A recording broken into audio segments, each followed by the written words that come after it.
Là, j'ai découvert quelque chose, moi. Ouais, ok. C'est là que j'ai décollé. C'est après ça. Avant, je faisais des gains, des pertes, des gains, des pertes. Donc, si tu veux, voilà, j'étais pas rentable sur un long terme, quoi. Ouais. Mais je pense que si j'avais étudié un peu plus le money management, analysé ma façon d'être, parce que comme je dis, quoi, le trading, il nous met à nu. Et donc, tu te découvres. Il y a des choses, des traits de caractère que je ne me connaissais pas. Revanchard, ça, c'était pour moi, tu vois, j'aurais jamais pensé me dire, ah, t'as perdu, faut que tu regagnes, quoi, faut que tu récupères ça, quoi.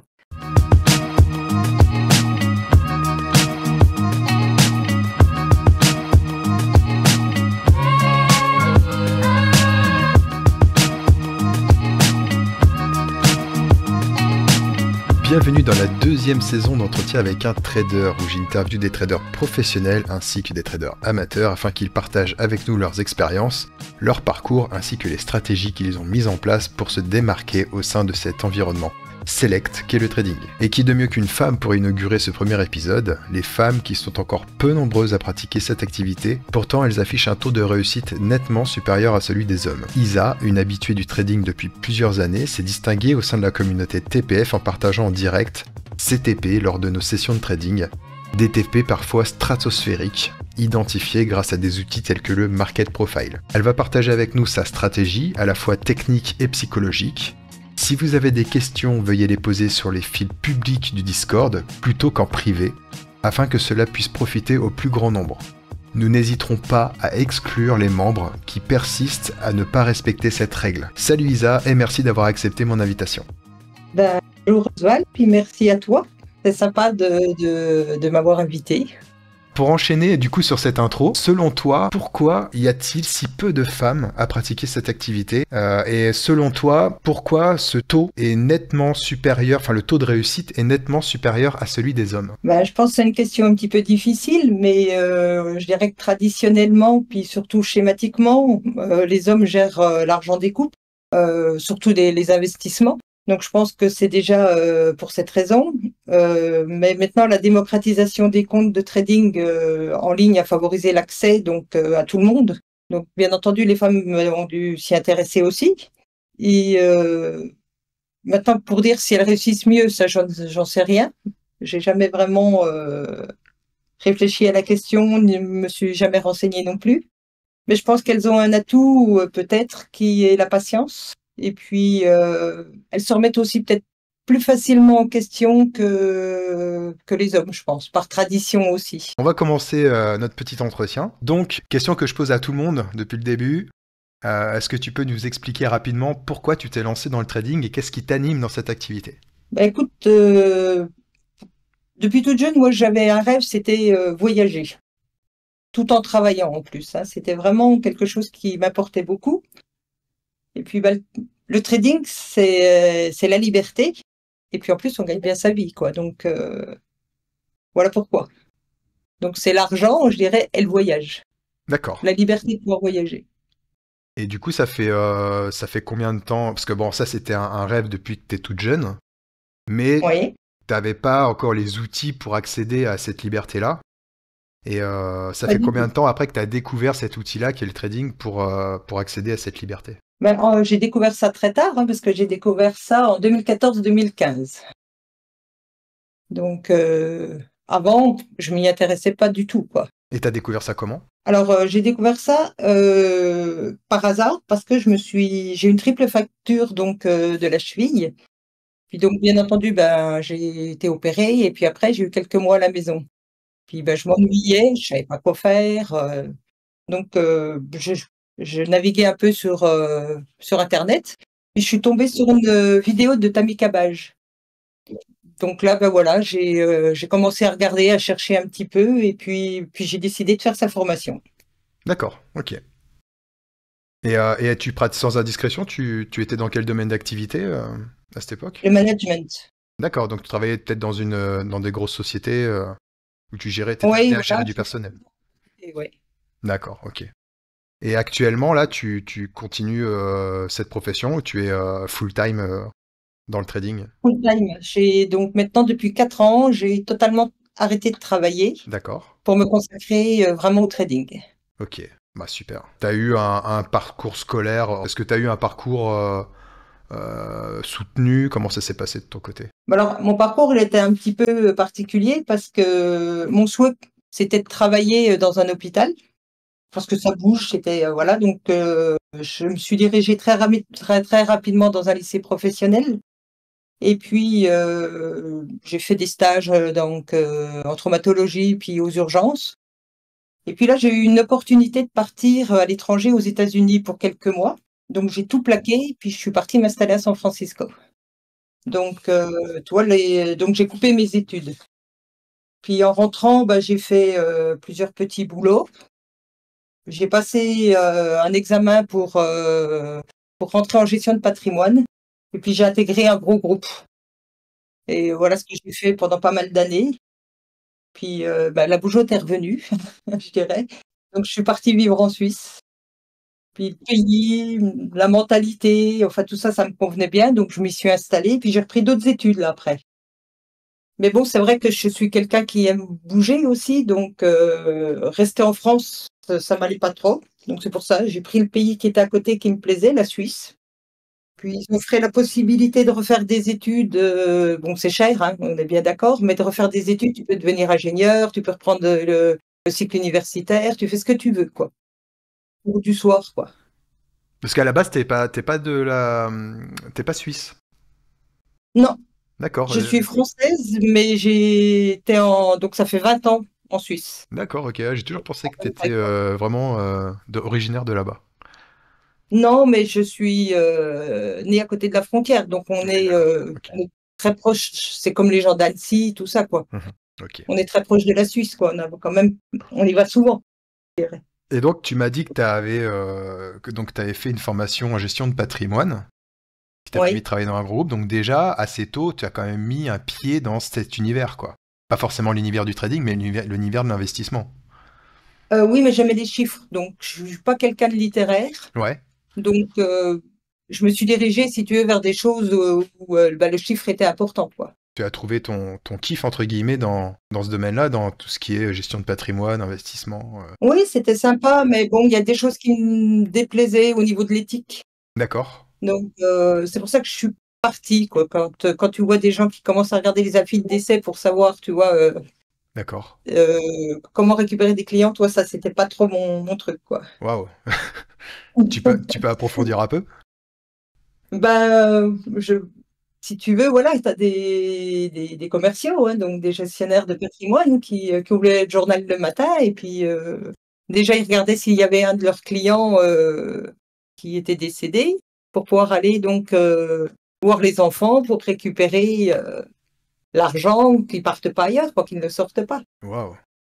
Ça, c'est Donc incroyable. voilà, Ah ouais, ça, c'est... Je m'attendais pas, toi, à ce genre d'infos.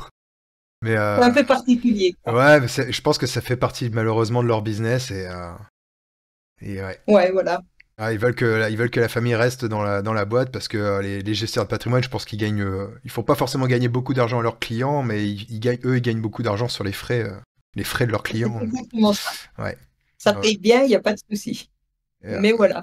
mais toi, j'imagine que tu n'as aucun problème éthique par rapport à l'activité boursière de manière globale. C'était vraiment par rapport à l'éthique de ce domaine-là d'activité, de commerciaux, Ah dans, oui, pour moi, c'est pas du tout comparable même. ouais, ouais, ouais, ok. Parce que tu touches pas l'humain, quoi. Ouais, voilà, ouais, ok. Et toi, à titre personnel, du coup, t'as commencé à mettre un pied dans l'investissement? Est-ce que déjà eu des portefeuilles d'actions sur un PEA ou autre? Alors, j'ai déjà acheté quelques actions comme ça, oui, avant de me lancer dans le trading. Euh, mais pas vraiment, si tu veux. Quelques actions comme ça, je gardais 2, 3 mois et puis après, je revendais, quoi. Mais je peux pas dire que j'ouvrais le journal tous les matins pour regarder où Ouais, en étaient les actions. ouais, ouais. Et puis à cette époque-là, t'avais peut-être pas de connaissances en analyse technique et Tout compagnie, à quoi. fait. Mhm. J'ai commencé, je dirais, donc comme je te disais, j'ai repris des études en Suisse. Et ensuite, j'ai fait une école donc de management euh, où là, bah, tu touches vraiment tout ce qui est comptabilité, les chiffres, enfin les bilans, etc. Et là, j'ai commencé vraiment, si tu veux, à m'y intéresser. Donc, je dirais que le lien avec le trading a pu se faire rapidement, quoi, avec ça. D'accord. Parce qu'à l'époque, donc tu m'as dit que tu avais commencé en 2014, qu'à Ouais. l'époque les CFD existaient. Mhm. Il y avait aussi les options binaires, mais tu n'avais pas du J'ai tout, jamais goûté. ouais, t'avais pas du tout de propre firme. Et c'est vrai que le taulier à l'époque qui se lançait, parce qu'il n'y avait pas trop de formateurs à l'époque. Le taulier, ça restait quand même Tammy Kabash qui était à fond, qui était à fond à cette Ah bah lui, il époque-là. était On à le voyait, fond. on le voyait partout. Ouais. Et parce que moi aussi, à titre perso, c'est lui qui m'a fait découvrir, avec les vidéos sur YouTube, qui m'a fait découvrir cette activité. Mais donc du coup, quand tu as démarré, donc tu as commencé. Est-ce que tu as commencé en autodidacte au début? Est-ce que tu as commencé à lire des trucs ou directement tu t'es orienté vers une formation? Enfin, sa formation pour le coup. Bah, directement, j'ai fait sa formation. Comme j'étais à la maison, c'était parfait parce que avec lui, c'est très intensif, hein. Des fois à 9h30, même des fois à 11h du soir, on était encore en ligne. Donc, fallait y aller, hein. Donc, j'ai vraiment fait une formation. Bon, après, bien entendu, j'ai lu des livres en parallèle, mais je dirais que je me suis lancée vraiment dans sa formation, quoi, à fond. D'accord, ok. Et elle t'a apporté quelque chose, sa formation? Bah, déjà les bases, parce qu'il y a plein de choses, je ne connaissais rien. Je ne connaissais rien sur un graphique, quoi. Ouais, une bougie, ne serait-ce qu'une bougie, une clôture, un open, un plus haut, un plus bas. Qu'est-ce que c'est qu'une Ouais, bougie c'est ça, d'hésitation? quoi. Ouais, ouais, tout ça. J'étais pas capable de décrire un graphique, de dire que ça c'était des bougies japonaises, qu'existaient des bar charts, tu vois, ça je savais pas. Donc j'ai découvert vraiment avec lui, quoi, par son intermédiaire. D'accord, et donc à l'époque, quand tu as commencé à trader, j'imagine que tu devais trader les actions américaines peut-être? Alors, avec lui, on tradait au début plutôt sur le forex, mais moi j'étais en démo, hein, en ce temps-là, je commençais, donc je suis restée en démo toute la formation, hein. J'ai pas du tout ouvert de compte chez un broker. Et puis, après, j'ai fait une formation, mais j'en ai refait encore une après avec lui. Une deuxième, il avait lancé un complément. Et là, par contre, c'était sur les actions américaines. Et là, on le voyait trader justement en direct, quoi. En scalping, par contre, hein. En scalping, ouais, je crois qu'il faisait les open à cette époque, une Ouais, vidéo c'est qui ça. traînait sur YouTube, ouais. Je me rappelle, ouais. Et, bon, attention, enfin, j'ai juste un petit aparté, on fait pas du tout de pub, hein, c'est juste l'expérience d'Isa qui parle de ça, on fait pas du tout de pub pour Tammy Kabash, hein, parce qu'on n'a Non, aucun non, non, pas contact du avec tout. lui, mais c'est vraiment pour parler de ton vécu dans tes débuts, quoi, tout simplement. Et par la Tout à suite, fait. alors, comment ça s'est passé de ton côté? Donc, t'as commencé à trader peut-être en day trading tout de suite, ou t'as commencé par du swing? Alors, déjà, j'ai arrêté de trader parce que quand j'ai repris mon travail, c'était très difficile pour moi de faire les deux. Donc, je lisais toujours les graphiques le soir, le week-end, parce que bah, ça en est devenu une passion. Mais je peux pas dire qu'après j'ai tradé. J'ai laissé un laps de temps énorme parce que je suis revenue sur les marchés, je dirais bien peut-être 5, 6 ans après. Là, ça fait quoi? Ça fait à peu près 3, 4 ans si tu veux que je trade vraiment, quoi. Et puis, dans ces 3, 4 ans, j'avais même fait une, grosse pause d'environ, je sais plus, 5 mois, peut-être 5, 6, parce que j'avais fait une grosse perte. Ah ouais, d'accord. J'avais ouvert un compte en CFD chez un broker et puis, bah, je crois en 30 secondes, j'ai perdu 2 000 €, enfin 2 000 $. C'était sur l'or. Donc ça m'a un peu échaudée, donc j'ai fait une grosse pause, quoi. Puis j'ai dit: «Là, il faut que je me reforme, quoi». Et cette perte, ça s'est passé comment? C'est parce que t'as pris une trop grosse pause? C'est parce que tu as moyenné à la baisse? Bah, tout simplement parce que j'ai même pas fait attention qu'il y avait une annonce. Donc sur l'or, ça pardonne pas. Donc je me suis pris une grande mèche et puis ensuite, certainement trop chargé aussi, quoi. En ce temps-là, si tu veux, le money management, j'y prêtais pas vraiment attention, je pense, tu vois? Ouais, ouais, ouais, mais Je comme suis tout sûre ce... que je savais même pas la valeur vraiment que j'avais investie, quoi, Mhm. Mais ça, tu vois? c'était un peu le problème de... Bah, déjà, un peu le problème des CFD à l'époque, et si t'avais un levier tellement énorme, je crois qu'on pouvait aller jusqu'à levier 400, il me semble. Et c'est vrai que c'était une époque où on pouvait aller très vite, ouais. Si on faisait pas attention, en tout cas. Ça m'a échaudée, quoi, hein. Ouais, ouais, ouais, je comprends, mais ouais, Je suis restée marquée, hein, par ça. je- J'ai jamais retouché à l'or. Ouais, mais toi, ça, c'est des cicatrices qui sont formatrices aussi. C'est des cicatrices qui seront toujours là, et je pense que chaque trader aujourd'hui qui performe a vécu ce genre de situation au moins une fois. C'est ce genre de truc. Soit soit parce qu'il a moyenné, soit parce qu'il s'est pris une mèche, soit parce qu'il a pas fait attention, une news, il a trop chargé, etc. Mais perdre 2000 d'un coup alors que c'est ton revenu mensuel, par exemple. Ça, tu te dis, c'est aberrant, quoi. Tu te dis, mais qu'est-ce que je suis bête, quoi. Je vois tout à fait, je pense que beaucoup voient de quoi tu parles, hein. Quand t'as repris là ces 5 mois, t'as des personnes sur YouTube qui t'ont influencé, que ce soit américain ou français, hein, qui t'ont influencé, ou des communautés peut-être de partage, etc., que t'as pu trouver à une époque où tu as repris, on va dire, sérieusement le trading. Alors, je dirais que même avant de regarder toutes les vidéos et tout ça, j'ai déjà fait pas mal de formations. Ces formations m'ont toutes apporté quelque chose, mais pas la rentabilité, quoi. Ouais. Pas du sûr, pas sur du long terme.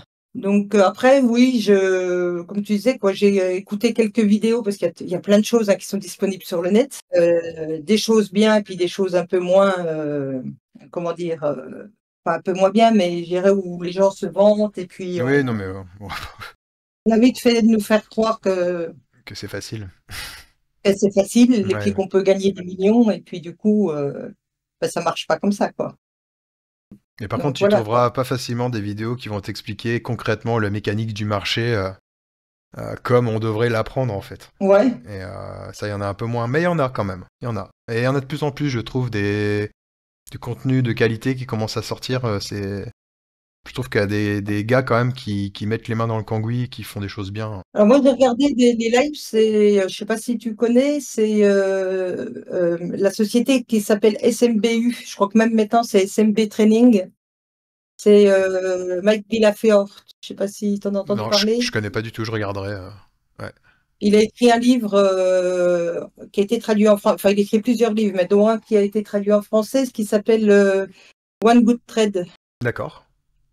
Et donc lui, j'ai regardé beaucoup de ses vidéos. Et puis aussi de Alexander Elder. D'accord, ok. Bon, on mettra 2-3 passages ouais, de ce qu'ils font pour voir un peu à quoi ça ressemble. Et c'est eux qui t'ont un petit peu boosté? Ouais, j'ai appris pas mal de choses avec Ouais. eux, là. Ouais. Mais bon, maintenant, je suis honnête, j'ai vraiment décollé en trading. C'est grâce à la formation du TPO que j'ai fait avec Florent. Ouais. Bon, maintenant, il travaille dans l'ombre. Mais c'est Oui, vrai. j'ai vu. Ouais, il travaille dans l'ombre, il veut plus du tout. Mais en tout cas, c'était de qualité, c'est clair. C'est indéniable. Ouais. Et Là, j'ai découvert quelque chose, moi. ouais. Et c'est ça vraiment qui t'a mis une claque, entre guillemets. Ouais. Ouais, ok. C'est là que j'ai décollé. C'est après ça. Avant, je faisais des gains, des pertes, des gains, des pertes. Donc, si tu veux, voilà, j'étais pas rentable sur un long terme, quoi. Ouais. Donc TPO égale Market Profile. Ouais, c'est ça. Et donc du coup, Market Profile qui est plutôt orienté. Alors moi, j'ai pas trop de connaissances et de vécu dans ce système, on va dire entre guillemets, mais plutôt orienté intraday. En tout cas, de ceux que je connais qui Oui, pratiquent, c'est plutôt de l'intraday. ouais, c'est ça. T'as des TP qui sont quand même précis et loin par rapport à la majorité des personnes qui tradent, en tout cas dans notre entourage. Je dirais que je fais aussi un peu de scalping, hein, je vais chercher des fois 20 ou 30 points comme parfois, mais c'est vrai que voilà, en day trading, surtout sur la session américaine, je dirais que oui, je vais chercher des TP qui sont assez loin. Mais le TPO m'y aide, hein. C'est lui qui me dicte justement de faire ça. Concrètement, le market profile, alors oui, il va te donner des niveaux. Il va te donner des niveaux, il va te donner des values arrêt à l'époque. Mais est-ce que tu regardes aussi toute la structure, alors je sais pas comment on peut appeler ça, mais tu sais, les formes que dessine le TPO? Alors, je dirais au niveau des lettres, si ça fait un B majuscule, un B minuscule, tout ça, pas trop. Faut que je m'y intéresse un peu plus encore à ça. Je dois encore travailler pas mal de choses. Mais par contre, je regarde bien les lettres, comment elles se forment. Ça, c'est important parce que ça va me donner aussi où le marché peut ranger avant de repartir, par exemple. Tu sais par exemple que le marché va arriver à un endroit où il peut ranger, c'est peut-être là que tu vas te mettre en mode on va pas tenter des intradés tout de suite, on va plutôt faire des allers-retours. Non, pas vraiment. C'est pas vraiment ça. C'est si tu veux, quand je sens que le marché donc doit vraiment aller chercher un TP qui est quand même très loin, je sais qu'on va faire des arrêts, des ranges, qu'on va replier un petit peu. Et c'est justement le TPO qui me dit ne bouge pas, ne ferme pas ta Ah position, ok, ça sert à rien. ok d'accord. C'est ça. Donc c'est un moyen presque psychologique de tenir ta position quoi. Ouais, c'est ça. Ouais, ok. Ça et puis aussi le delta. Je pourrais pratiquement trader qu'avec ça. D'accord. Et après, le reste, c'est plus pour te conforter, pour te rassurer. Oui, voilà, ou pour justement faire quelques scalps aux ouvertures de marché, surtout par exemple sur la session européenne. D'accord. Donc, quand la session à 9 heures commence, toi, tu sais qu'il y a peut-être un peu moins de volatilité, qu'on va faire des moins gros mouvements, quoique ces derniers temps, ça bouge un petit peu quand même. Oui, là, ça bouge, ouais. Voilà, mais du coup, c'est là où toi, tu vas te dire, T'es, on va gratter quelques points avant de commencer très sérieusement à prendre un Ouais, gros trade, quoi. Ok. ouais, c'est exactement ça. Bah écoute, on connaît les outils que tu utilises, on sait que tu fais du day trading. Est-ce que tu peux nous partager un petit peu ce que tu fais, en gros, comment tu procèdes? 3 graphes. Donc celui de gauche, c'est un graphe qui est en 5 minutes ou des fois que je mets aussi en 15 minutes. Tu as aussi donc en haut à droite, c'est un graphe daily qui reste toujours en place. Celui-là, je ne le bouge jamais. Et idem pour le weekly qui est en dessous. C'est des graphes que j'ai en permanence sous les yeux. Parce que ça me donne des bons niveaux. C'est là que je trace des obliques de long terme, des supports et des résistances long terme. De ce que je vois, du coup, je vois que tu as une zone de vente weekly, zone d'achat weekly, et ça, on pourrait considérer que c'est comme un cadre pour toi. Oui, c'est C'est ça. des barils. Ouais, ok, d'accord. Et puis donc, j'affiche aussi les VWAP que tu vois donc sur le 5 minutes, Ok. où là, j'ai la VWAP. Donc normalement, j'ai toujours la daily, la weekly, la monthly, et puis j'ai la yearly sur le graphe weekly. Donc le matin, ma priorité, c'est je regarde déjà vraiment ce qu'a fait le marché, donc quelle bougie on a fait, donc le jour précédent, si elle est rouge, si elle est verte, si elle était impulsive. Et ensuite, je regarde si j'ouvre dans la bougie ou en extérieur de cette bougie. Qui va me donner d'ailleurs, en général, la même chose que le TPO. J'ouvre à l'intérieur de la VH, enfin entre la VH et la VAL, ou au-dessus de la VH et de la VAL. Et dans ce cas-là, je serai donc soit proche de sortir de cette bougie. Et puis si je suis au-dessus du range, c'est clair que je suis en dessous de la bougie du jour précédent. D'accord. Et ça, pour toi, ça a une importance pour démarrer ta session. C'est important pour toi de connaître ce genre de points. Bah oui, parce que toi, si j'ai une bougie qui est à l'intérieur de la bougie du jour précédent, Ouais. il y a de grandes chances que je sois en range. Ok. Ensuite, en général, je regarde après où sont les VWAP, donc sur le graphe 5 minutes. Une vue d'ensemble assez rapide. Et puis, je me dirige directement ensuite sur le TPO. Donc là, la première chose que je fais, c'est je trace toutes, enfin, si tu vois, tu as des cadres blancs. Tous les cadres blancs, c'est les singles du jour précédent. Et puis il y a celles qui sont tracées, qui sont là depuis 1 mois, 2 mois, qui n'ont jamais été retouchées, donc pas fermées. Donc ça, c'est une des premières choses que je fais parce que si je suis, par exemple, au-dessus de single, donc d'un cadre blanc, je considère que je suis haussier jusqu'à ce que je franchisse ces singles. Pour moi, elle me protège, si tu veux bien. Voilà. Donc ça, c'est la première chose que je fais. Ensuite, je regarde où on a ouvert. Est-ce que je suis entre la VH et la VAL? Est-ce que je suis proche du POC précédent? Est-ce que je suis hors du range, donc hors du TPO précédent? Si je suis hors du TPO précédent, il est très important, c'est d'aller rechercher pour moi le TPO, si tu veux, précédent, donc ça peut dater d'1 mois, pour savoir où j'en suis. Ça veut dire que je rentre dans une autre session. Et puis, là, je trace les niveaux ou si c'est pas trop loin, en général, je trace pas les niveaux parce que je les vois, comme je laisse à l'écran toujours le TPO. Donc, je vois la VAH, la VAL du jour précédent, je vois l'époque, je vois le POC volume, tu vois. Ouais, c'est vrai que c'est clair, en fait. Et puis comme c'est assez limpide, c'est neutre, c'est pas trop chargé, on peut bien voir Voilà. les niveaux précédents sans problème, quoi, c'est sûr. Voilà, donc en général, je travaille vraiment comme ça. La seule chose que je trace vraiment c'est justement les singles. Ok, d'accord. Donc les cadres blancs. Voilà. Sinon, pour moi, ce qui est important, c'est tous les POC vierges. C'est ce que je vais chercher souvent en objectif final. POC vierge, POC, on va dire historique précédent qui n'ont pas été touchés. On est d'accord? Ouais, c'est ça. Ok. Donc, comme là, tu en vois 3, hein, donc tu as différents POC, il y a la date qui figure, donc que tu sais s'il y a d'un mois, 2 mois ou s'il y a 6 mois, parce qu'il y en a qu'on retouche 6 mois après. Donc, si tu veux, j'utilise ça pour mes TP. Alors, sinon, maintenant, ce qui est pour moi très important, c'est de savoir, c'est la notion d'équilibre et de déséquilibre. Si j'ouvre dans la valeur d'hier, donc entre la VH, la VAL, ben, ça veut dire pour moi que je vais être en range. J'ai de grandes chances d'être en range la journée, ou au moins pour la session du matin.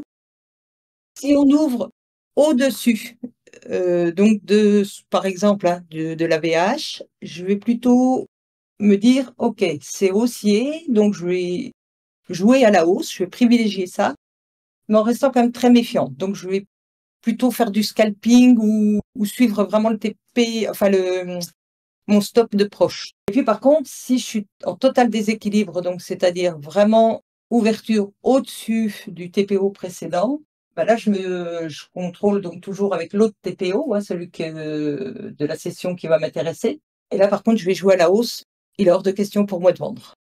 Et c'est là que je vais chercher mes gros TP. Donc, si tu veux, c'est assez simple hein, comme je travaille. Comment est-ce que tu travailles? Ça veut dire que tu vas rentrer en partiel ou tu vas rentrer directement avec ton risque max, quoi. Par exemple, je sais pas, moi, par rapport à ton money management, tu vas rentrer une fois. Ton TP, ça va être une clôture une fois. Est-ce que tu rentres en plusieurs fois? Est-ce que tu viens moyenner le prix? Comment ça se passe de ton côté? Alors, normalement, moi, je rentre toujours avec 3 micro-lots. Toujours. Ou alors 6. Si vraiment je vois que le marché va, pour moi, ça va décoller, quoi, vu l'ouverture qu'on a fait, si tu veux. Puis après, je regarde mon graphe 1 heure. Je regarde aussi surtout le journalier. Donc, je me dis, on va aller là-haut. Donc là, je peux aller même avec 6 micros direct au démarrage. Par contre, je vais avoir 3 TP. Et je les fermerai si j'ai 6 par 2. Et puis si j'ai par 1, si j'ai mis 3 micros. Le TP1 en général, ça peut être une VWAP, ça peut être une EMA2. Et puis sinon, le TP2 en général, c'est souvent des points pivots hebdo, mensuels. Puis le TP3, c'est mon POC. Donc ton graphe d'intervention, on va dire où tu suis ta position, si j'ai bien compris, c'est le graphe 9 Unirenco. Alors, c'est même pas vraiment ça. Ouais. Ça, je m'en sers, l'Unirenco, principalement pour les ouvertures. Et puis pour le scalping. Ce que je vais utiliser, c'est vraiment ce qui est en dessous, c'est-à-dire le cumulatif delta. Moi, j'utilise le cumulatif delta comme des bougies. Donc, pour moi, c'est mon graphe. Voilà. Alors, ce que tu vois, par exemple, c'est la session donc d'hier. Et comme tu vois, moi, j'arrive vers 8h30 sur les marchés. Et ce que je fais, j'attends 9h. Et là, je trace mon oblique et puis j'attends. Et quand on la casse, des fois on la casse, puis des fois on la casse pas du tout. Hein. Ouais. Mais quand on la casse, je sais qu'il y a des risques qu'on rentre en range. Donc ce que je fais, je cherche un peu le point haut donc, de mon oblique, et puis ma cassure, et puis je trace un range. Et j'attends de sortir de là. Souvent, on repart dans la même direction si c'est très haussier, c'est-à-dire que si on a ouvert au-dessus du range du TPO, ou alors on était je dirais en range, pas un marché très décisif, donc j'attends de casser.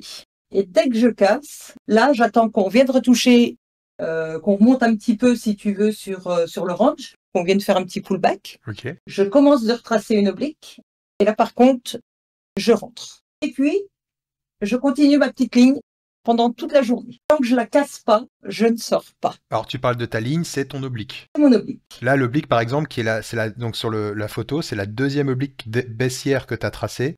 Tant Voilà. que cette oblique n'est pas cassée, tu gardes ta position. Je garde ma position. Donc, je t'ai mis une petite flèche où hier je suis rentrée. D'accord, ok. Là, donc, je me suis dit, mon oblique, j'ai 3 points, donc c'est bon, je peux y aller. Donc, je suis rentrée là. Donc, il devait être, je sais plus, 14h15, quelque chose comme ça. Et puis, quand je la traverse, ben, je fais comme au-dessus, tu vois au-dessus, je vais faire mon range, parce qu'il y a des chances qu'on range, et puis après, qu'on continue de partir. Ouais. Parce que je n'avais pas touché mon TP, c'était mon POC, finalement. Donc, je trache mon range, puis j'attends qu'on recasse. Mais je suis pas sortie. Ok. Faut qu'on casse mon range pour que je sorte. D'accord. Si par exemple on casse par le bas, donc là tu conserves et tu continues ton trade. Ouais. Et par contre, si le range est amené à être cassé par le haut, c'est là où tu vas sortir, on va dire, en anticipé par rapport à un TP que tu avais peut-être plus bas. Ah donc le cumulatif delta pour toi, c'est vraiment un outil, c'est ton outil principal quoi, en fait. Voilà. Et le reste, c'est des outils d'analyse, de TP, d'environnement de marché, de possibilités de... Dans la journée, on va plutôt être en TP, on va plutôt être en TP. On va plutôt être en range, on va plutôt être en tendance. Mais par contre, ce qui Ouais. drive ta position et ce qui drive ton trading, c'est le cumulatif delta. Et c'est super intéressant parce que ça, c'est vrai que c'est un point que pas beaucoup connaissent, hein, je pense, hein, de travailler comme ça. Parce que souvent, le cumulatif delta, on va l'utiliser pour voir s'il y a des divergences entre le cumulatif delta et le prix, plutôt que de s'en servir comme un... Donc c'est super intéressant, hein. Je pense que beaucoup vont être...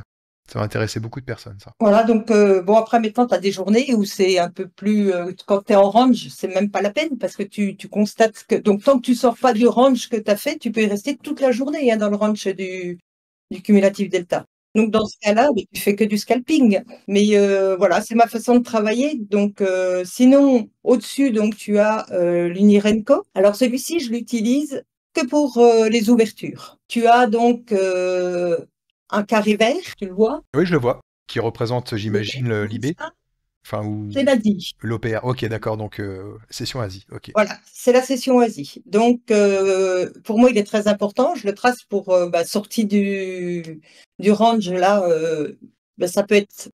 Si mon TPO m'a dit que ça pouvait monter, dans ce cas-là, je dis super, on monte, donc je laisse continuer. J'ouvre une position, puis je la laisse. Et puis, si je vois qu'on est normalement en range parce qu'on est resté entre la VH et la VAL, dans ce cas-là, je me dis j'attends la réintégration, puis je vais aller chercher le bas. Entre-temps, il y a le marché qui ouvre donc européen. Moi, je fais un range qui commence de 8h à 9h. Donc la pré-ouverture. Ça me donne aussi un carré qui est le carré blanc. D'accord, donc je vais le montrer avec la souris, ok. Donc là, ce que je fais, si on est au-dessus du carré, si on a réintégré le carré vert, mais que par exemple le carré blanc est à l'intérieur du carré vert, Ouais, d'accord, j'attends de rentrer dans le carré blanc. Et là, je me dis, OK, maintenant, je vais déjà aller chercher le bas, soit du carré vert, soit du carré blanc. Et donc là, je fais du scalping. Je fais ok, jusque-là. ok, d'accord. Voilà. Donc, je vais travailler vraiment avec ça. Le matin, je fais en général que ça. D'accord, ok. Sauf quand on a vraiment des beaux marchés comme on a eu dernièrement. Ouais. Mais bon, faut reconnaître que c'est pas souvent, quoi. Bah, c'est 66% du temps, Ouais. quasiment quand on est en période de range, donc... Et là, c'est vraiment très pratique parce que quand tu rentres à l'intérieur du carré blanc, je me dis, bon, il y a de grandes chances qu'on aille chercher le carré en bas, du ouais, carré blanc. Ou peut-être que si on a le carré vert au milieu, je vais faire attention parce que je me dis, ah, attention, là, on pourrait peut-être faire un arrêt. Mais si on passe, super. Et puis, souvent, quand on en sort, on va retoucher l'open. alors Donc, l'open, là, qui est identifié par le pointillé, j'imagine? le pointillé blanc. Ok, d'accord. Et dans ce cas-là, je reprends à l'inverse, parce que pour moi, là, c'est du range, et je vais rechercher mon open. Donc, si tu veux, je joue entre ces cadres. Et je fais la même chose l'après-midi. C'est un cadre qui est violet. Et en plus, je trace un range de 15 minutes d'ouverture. Et sinon, je fais aussi le cadre violet comme le cadre blanc. C'est la pré-ouverture donc américaine. Donc là, de 15h15 à 15h30, c'est ça? Non, la première, c'est mon cadre violet, c'est 14h30, 15h30, D'accord. donc avant l'ouverture. Et après, de 15h30 à 15h45, là, c'est un cadre, moi, que je fais qui est orange et Ok, qui me permet de me dire, ah, attention, parce qu'on peut faire, là, on est en léger déséquilibre, on pourrait faire un open test drive. Donc, on monte, puis on redescend. Donc, on va d'accord. redescendre dans ce cadre orange, si tu veux, des 15 minutes. Et puis, on a des chances de repartir. D'accord. Donc, je vais l'utiliser pour ça. Donc, en général, je joue en mini sur tout ce qui est les open. Même sur la session US? Je fais la même chose. Ouais, ouais. Enfin, tu peux rentrer avec deux mini, par exemple. Voilà. Et en parallèle, je vais faire donc du micro si je suis en total déséquilibre, où là je me dis c'est bon, soit on va monter, soit on va descendre, mais je veux dire par rapport au market profile, quoi. On est hors range ou pas. Ouais, et puis c'est ce qui te permet aussi peut-être en micro de pouvoir tenir ton plan et de pouvoir tenir ta position. Tout à fait, parce que mon stop pour le démarrage, il est assez loin quand même. Il va se trouver en bas du range du delta, si tu veux, ou au-dessus du range du delta en fonction. Comme là, c'était donc au-dessus du range du delta, j'avais mon stop pour le démarrage. Donc tu vois, si tu veux, c'est quand même en mini, c'est Ah bah, faut être faut le costaud, ouais. supporter, quoi. Ouais, bien sûr. Enfin, il faut être costaud, il faut avoir le compte adéquat et puis la psycho aussi, parce que c'est vrai que, bon, quand on a beaucoup de gras, on va dire, tu sais, comment dire, de matelas sur un PA qui a déjà atteint son seuil de sécurité, et je sais pas que tu as réussi par exemple à doubler, tu peux te permettre d'avoir un gros stop, mais c'est vrai que pour ceux qui sont en éval et tout, non, on peut pas, quoi. Oui, puis même, je pense que même si tu as du matelas, ça dépend de ta résistance au risque. Ouais, ouais, ouais, ouais, ouais, je comprends. Euh, le chiffre que tu vois apparaître, si tu vois moins 700 ou moins 7000, moi, ça me fait pas le même effet, hein. Et oui, ça c'est certain, ouais. Et pareil dans le Donc, côté positif. C'est-à-dire que si tu es à plus 700 ou plus 7000, ton état d'esprit est pas le même. voilà. Et là, tu vas pas suivre ton plan. Si tu vois plus 7000, tu coupes. Ouais, voilà. Et ouais, Tu vas dire, j'ai pas envie de les perdre, quoi. c'est ça. C'est ce que tu trades le Nasdaq, toi, essentiellement. Hein. Oui, pratiquement Ouais. que le Nasdaq. T'as des performances qui te permettent de ne plus cramer de comptes. Est-ce qu'il t'arrive encore de cramer des comptes? Est-ce que tu cumules les comptes ou alors est-ce que tu travailles sur un seul compte que tu travailles vraiment de manière professionnelle? Comment tu t'organises de ton côté là-dessus? Je travaille, donc j'ai plusieurs propres firmes. Donc, je travaille avec Topstep, qui était d'ailleurs une de mes premières propres firmes.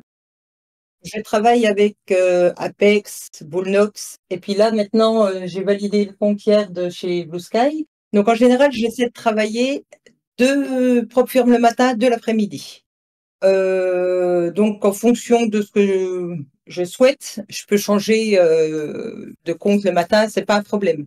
Mais en général, je fais 2. Chez Apex, je fais du copy trading, chez Bullnox aussi. Chez Topstep, non. Même si on a le droit, j'en en fais pas. J'ai 2 comptes chez eux, donc voilà. Et puis chez Blue Sky, c'est pareil, je copie pas, quoi. Je sais même pas si on est autorisé d'ailleurs. Il me semble que depuis peu, on peut. À Ah confirmer, d'accord, il me semble qu'on peut aller jusqu'à 5 comptes chez eux. d'accord. Ouais, beh, de toute manière, j'ai qu'un compte pour le moment alors donc voilà.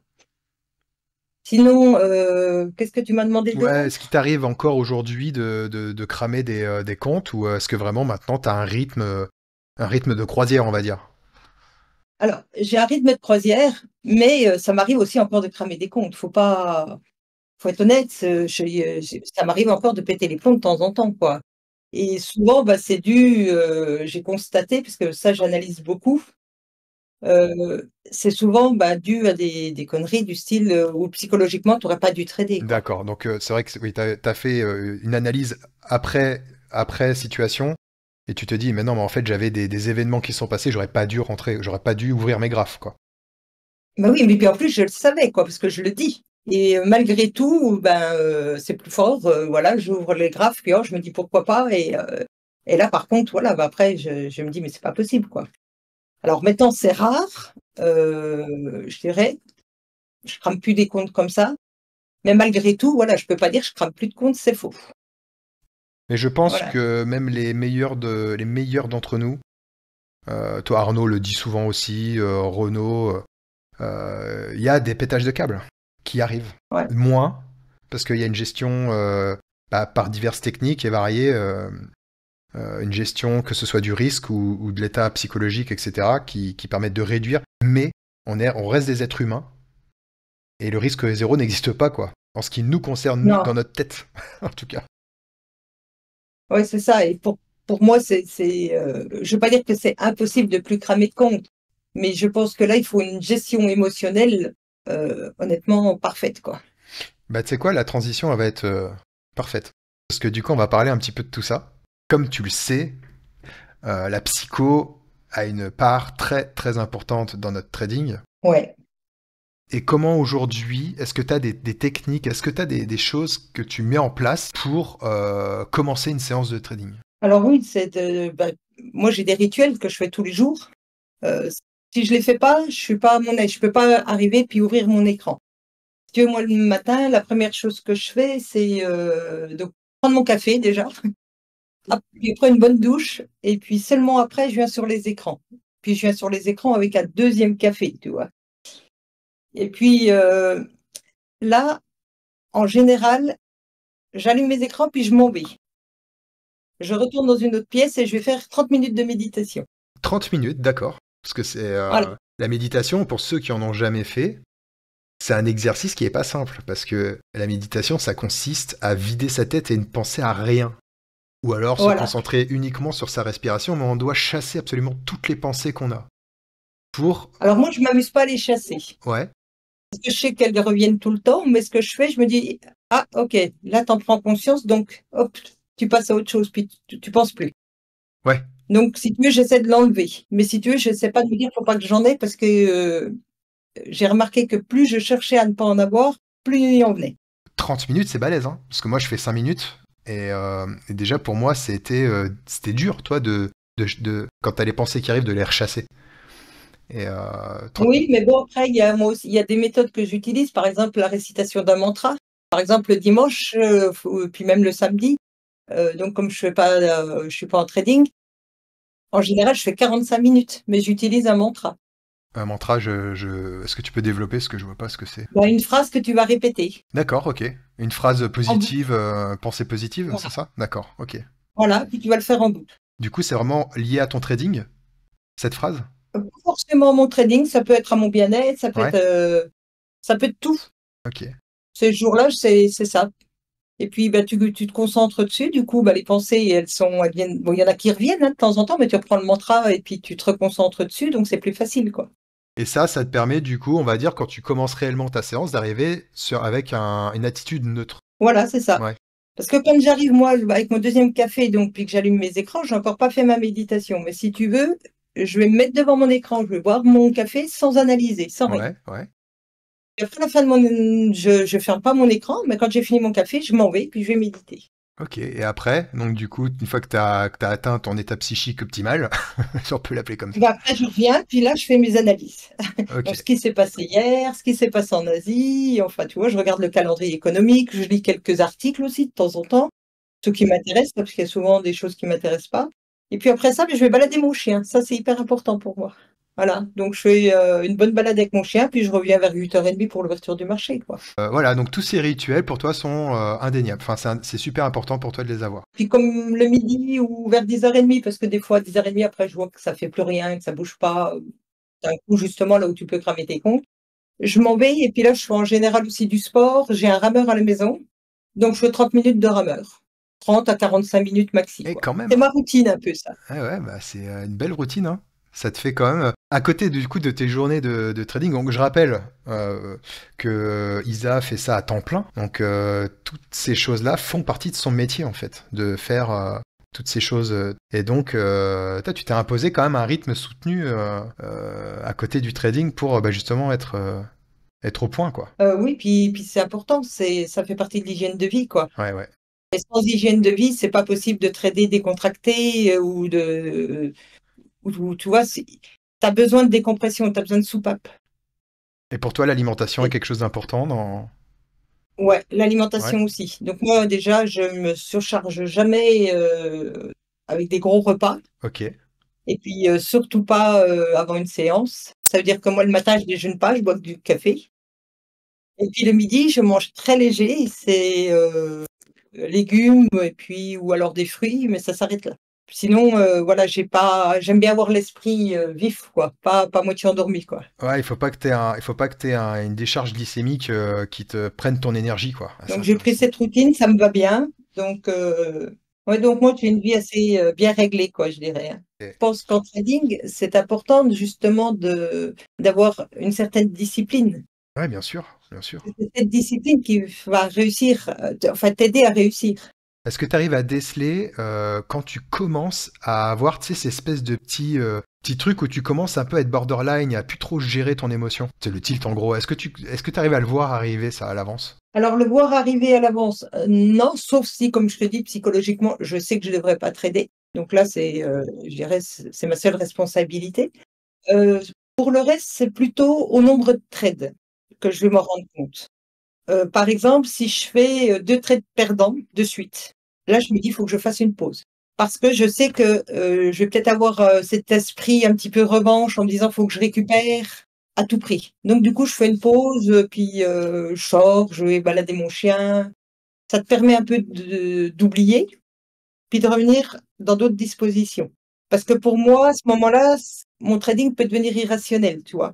C'est pareil, bon, par exemple, si j'ai fait 2 jours de perte, donc vraiment de perte hein, pendant 2 jours de suite, je peux avoir du gagnant, du perdant dans la journée, mais que j'ai fini sur des pertes, ben, c'est Ouais. pareil, en général, je me dis, bon, demain, tu traites pas, quoi. Ah ouais, d'accord, Tu ok. laisses tomber, c'est pas la peine, tu reposes ton cerveau. Et t'arrives à t'y tenir. Ah oui, ça oui, j'ouvre pas l'écran. Ah ouais, ça c'est génial Faut ça. pas l'ouvrir, parce que si tu l'ouvres, c'est foutu. Bah ouais. Donc en Et général, des fois, bah, j'ouvre quand même l'ordinateur parce que je me mets sur live avec le groupe, ouais. sur le site TPF, quoi, Ouais, sur le Discord. ouais, ouais. Mais c'est tout ce que je pourrais faire, quoi, éventuellement. Ah ouais, ça c'est une sacrée force mentale que ne serait-ce que quand tu arrives à atteindre un nombre de traits perdants, de se dire j'arrête, parce que c'est vrai que cet esprit revanchard, des fois, et ça je pense que c'est aussi ta routine qui fait que tu arrives à arrêter. Parce que tu t'es imposé un rythme et tout ça, mais imagine si tu arrivais sur ta session de trading sans avoir fait toute cette routine avant. Tu crois que tu arriverais à tenir et à ne pas craquer à l'envie de cette revanche?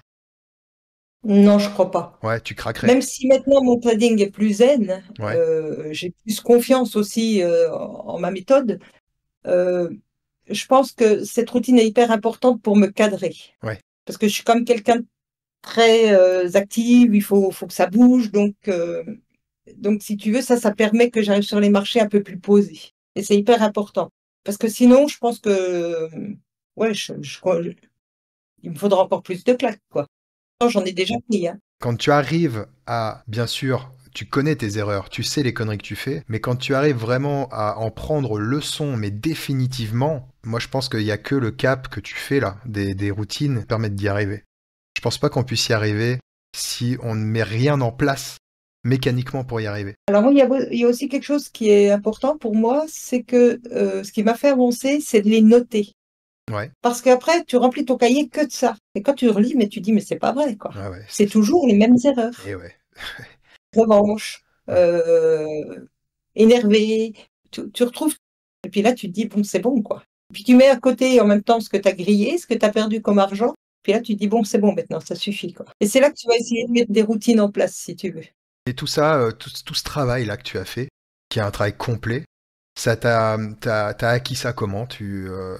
T'as consulté? D'abord, j'ai fait donc, une formation en coaching D'accord. spécialisée en neurosciences, avec une spécialité neurosciences. Ok, mais rien à voir avec le trading, hein. T'as fait ça sur un domaine. Rien à voir avec le trading, parce que je l'ai fait bien avant d'ailleurs, hein, je l'ai fait quand j'étais manager. Donc ça m'a, je dirais, permis de me dire, bon, quand ça va pas, faut analyser, quoi. Faut regarder ce qui se passe dans le cerveau, il y a quelque chose qui joue pas, quoi. T'as été d'une honnêteté incroyable. Et tu as, je pense, donné beaucoup d'outils et de solutions, à vrai dire, hein, pour que. Enfin, en tout cas, vraiment, merci pour ton partage. On arrive bientôt à la fin de l'entretien.